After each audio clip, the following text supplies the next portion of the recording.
तीसरी बात है, इसी अध्याय इब्रानी 4 के आखिरी वचन है, 16वें वचन में पढ़ता हूं आपके लिए। इसलिए आओ हम अनुग्रह के सिंहासन के निकट हियाव बांध कर चले कि हम पर दया हो और वो अनुग्रह पाए जो आवश्यकता के समय हमारी सहायता करे। हम यहां देखते हैं एक और बुलाहट या बांध करके जाने के लिए, कहा जाने के लिए? अनुग्रह के सिंहासन। आपको मुझको परमेश्वर के न्यायासन के सामने आने के लिए बुलाहट नहीं है। हर एक धर्म के लोग देखिएगा क्यों उस धर्म को फॉलो करते हैं, जिन्हें उनके लिए देवी देवता ईश्वर के रूप में प्रस्तुत किया गया है। वे सब डरावने, उनके चित्र को देख के लोग देखते ही डर जाते हैं। अगर वह चित्र ही नहीं है, लेकिन उनके ग्रंथ में जो कोई वर्णन उस ईश्वर के बारे में या वो देवी देवता के बारे में है, वो डरावना है। इसलिए लोग उनको सुन करके, उसे समझ करके डरते हैं अपने देवी देवता ईश्वर के सामने जाने के लिए। यही वजह है लोग किसी न किसी धर्म को क्या करते हैं, उसका पालन करते हैं। लेकिन उन सबका यही डर है, हमको नरक में डाल दिया जाएगा, हमको स्वर्ग नहीं मिलेगा। लेकिन इतने डरने के बावजूद भी उनके लिए कोई गारंटी बाकी नहीं दिया गया है, उनके लिए कोई आश्वास उस धर्म में नहीं दिया गया है, उनके लिए कोई वायदा दिया नहीं गया है। लेकिन हमारे बाइबल में वायदा है, हमारे बाइबल में बुलाहट है, हमारे मसीहत में एक आश्वासन है। क्या है? तुम न्यायासन के सामने नहीं आना है, बचने के लिए यीशु मसीह के पास चले आना। जो कोई यीशु मसीह के पास चले आएंगे उनके लिए ये आश्वासन मिलता है, वे उनके पाप क्षमा किए जाता है और वे न्यायासन के सामने नहीं परमेश्वर के, लेकिन परमेश्वर अनुग्रह के सिंहासन के सामने आ जाए। न्यायासन के सामने जाएंगे, हम तो से न्याय तो मिलता नहीं है, दंड मिलता है। इसलिए बोलते कई जगह जज को दंडाधिकारी बोला जाता है, न्यायाधीश नहीं बोला जाता। कई जगह में, सब नहीं, कई जगह में। न्यायाधीश भी कई जगह न्याय दिलाता ही नहीं है, अन्याय ही दिलाता है।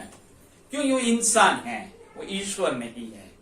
वो इंसान के बनाए कानून और संविधान के व्याख्या करके न्याय हो या न्याय को दिलाता है, वो ईश्वर नहीं है। लेकिन हमारे परमेश्वर वो परम ईश्वर हैं, वो न्याय दिलाने वाला है। वो अपने लोगों को अपने न्यायासन के पास नहीं, अपने अनुग्रह सिंहासन के पास बुलाता है ताकि वो वहां जाए, अनुग्रह पाए और सहायता पाए। अनुग्रह किस लिए? अनुग्रह बीते हुए दिनों में किए हुए उनके पापों के क्षमा। सहायता क्या है? वर्तमान और भविष्य के जीवन में उस पाप के ऊपर जय प्राप्त करके विजयी जीवन करने का है। इसलिए आपको मुझको न केवल आशा, विश्वास और प्रेम के साथ आज्ञाकारी बन करके आगे बढ़ना है, साथ ही साथ इस जगत में हम लोग विजयी जीवन करने के लिए परमेश्वर के अनुग्रह के सिंहासन के पास आ जाएं, ताकि हमें अनुग्रह मिल जाए और आवश्यकता के समय हमारी सहायता भी मिल जाए। ये दोनों कौन देता है?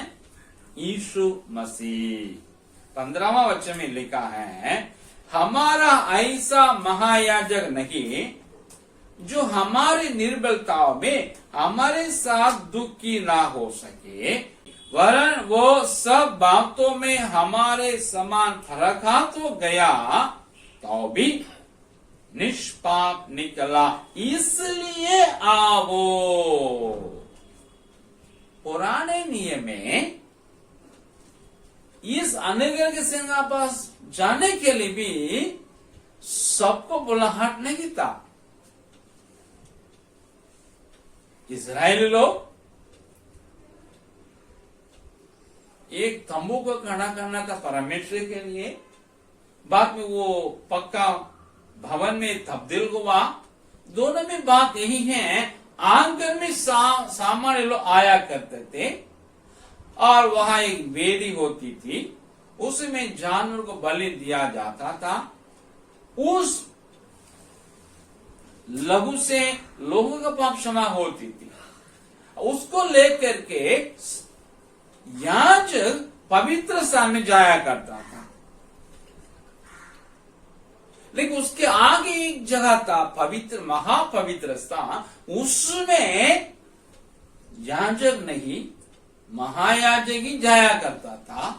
और वो भी साल में एक बार जाया करता था। उस वक्त में वो लोगों के लिए बलि चढ़ा करके उस लहू को लेकर के और अपने पाप के लिए भी एक और बलि चढ़ा कर उस लहू को लेकर के वो पवित्र स्थान को मैं उसमें प्रवेश कर आगे बढ़ के महापवित्र स्थान में गया। वो पूरा एकदम डार्क था, वहां अनुग्रह का सिंहासन था संदूक में उसको ऊपर, और वहां जाकर लोगों के लिए उसको बिंदी करना था। अगर ये प्रधान याजक महायाजक उसमें ये पाप होता, वो वहां मर जाता था, उसके डेड बॉडी ही बाहर वो भी नहीं आ सकता। इसलिए बहुत बड़े जंजीर को उसके ऊपर उसके देह में बांध करके लंबा सा बाग तक वो था। तो कुछ देर के बाद वो नहीं आता, मालूम होता था लोगों महायाजक भी मर गया है पाप की वजह। तो अंदर सुलझा नहीं सकते हैं, ये चेन से वो डेड बॉडी को खींचा जाता था बाहर। ये परिस्थिति पुराने नियम में, लेकिन जब यीशु मसीह क्रूस में मरा, जब वो बड़े शब्द से पुकार के अपने जीवन को पिता परम हाथ पे सौंपा, उस वक्त में जो पर्दा पवित्र स्थान और महापवित्र स्थान दोनों को डिवाइड करके वहां ठंक रहा था, वो ऊपर से फट करके नीचे तक होकर के दो टुकड़ा हो गया। अब है महायाजक ही नहीं, याजक भी नहीं, साधारण लोग भी अनुग्रह के सिंहासन में जो अनुग्रह के सिंहासन के सामने जो महापवित्र स्थान में है, वहां जाने का रास्ता बन गया है। परमेश्वर कहता है सब मेरे पास आओ, आकर मेरे से प्रार्थना करो, तुम्हारे लिए मैं अनुग्रह से क्षमा करूंगा पापों को मानने से, और आगे बढ़ने के लिए मैं सहायता भी दूंगा विजयी जीवन बिताने के लिए। दुनिया की परीक्षाओं से बचने के लिए बहुत लोग एकांत में चले जाते हैं तपस्या करने के लिए। बहुत लोग क्या करते हैं, अंग को भंग करते हैं सन्यासी जीवन या बनने के लिए। लेकिन बाइबल बताते है किसी अंग का भंग करने की जरूरत नहीं, एक घर में जाकर तपस्या करने की जरूरत भी नहीं। मेरे पास आओ, पुराने पापों क्षमा करके अनुग्रह से आगे बढ़ने के लिए सहायता देने वाला हूं, सहायता करने वाला हूं, तुमको बलवंत बनाने वाला हूं, ताकि तुम इसी जगत में गिरे हुए समाज में पाप से भरे हुए ये जगत में तुम उसके बीच में विजय जीवन बिताने के लिए, यही तो मसीहियत है, यही तो यीशु मसीह का बुलाहट है, यही तो पिता परमेश्वर का बुलाहट लोगों के लिए।